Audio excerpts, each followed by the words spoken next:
Part 4. His Character. Umar ibn al-Khattab once walked in on the Prophet in his room adjoined to the Prophet's mosque, Masjid Nabawi. There was nothing inside except a jug of water and a bed made from date palm branches.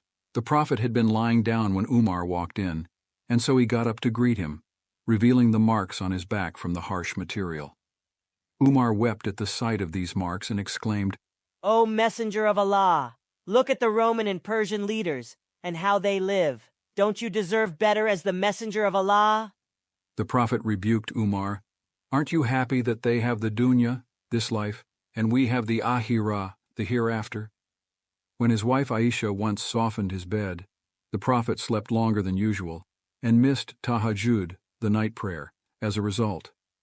When he woke up, he asked what happened and requested that it be changed back. Aisha would recall that the Prophet would, at times, not taste meat for up to 6 weeks.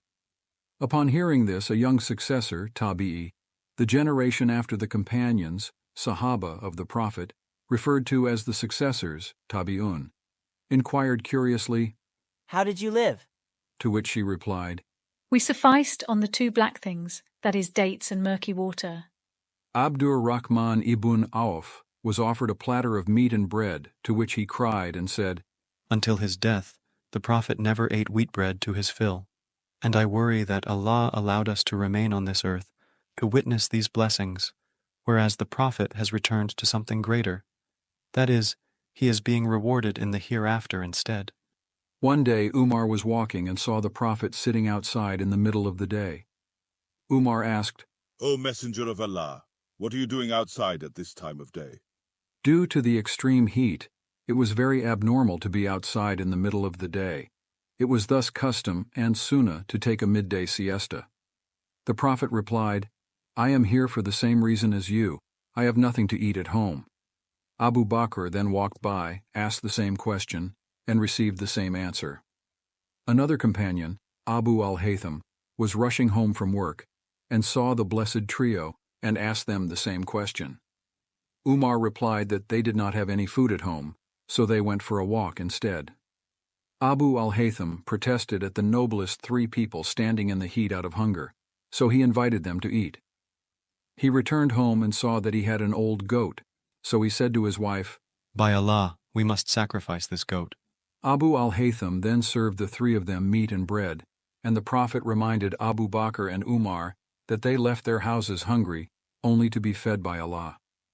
He then quoted the verse of the Quran, "Then, on that day, you will definitely be questioned about your worldly pleasures." Seerah 102 verse 8. His humility and character was also narrated by those closest to him. As the timeless maxim states, a person is known by how they treat their family. Anas ibn Malik said, "I served the Prophet for 10 years, and not once did he say as much as oof to me," an expression of discontent.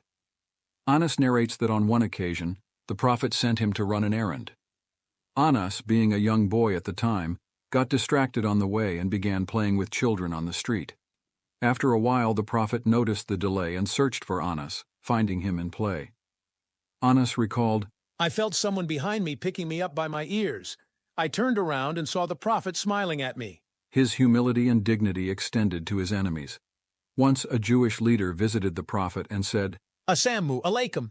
It was a play on words with the Islamic greeting of As-salamu alaikum, except the former means may death be upon you as opposed to may peace be upon you. The Prophet maintained his composure and simply said, "Wa alaikum," and to you too. Aisha was so furious that she shouted, "May Allah curse you, and may He cause you to perish. How dare you say that to the Prophet?" The Prophet reprimanded her and said, "Calm down, O Aisha. Don't you know that whatever is gentle is beautiful? And whenever gentleness is in something, it makes it beautiful. And whenever harshness is in something, it makes it ugly." The Prophet was a man of the people. A female companion said, It was possible for any little girl to grab the hand of the Prophet and ask him to do any chore for her. He would also joke with his ummah, but only with innocent jokes free from lies. When an elderly lady asked the Prophet about paradise, he replied, "Haven't you been informed that old ladies cannot enter paradise?" As she began to cry and wail, The Prophet interrupted her and clarified, "Don't cry. By Allah, old ladies cannot enter paradise because Allah will first make them into young maidens and then enter them into paradise." He was sincere, approachable, and compassionate, yet strong, courageous, and dependable.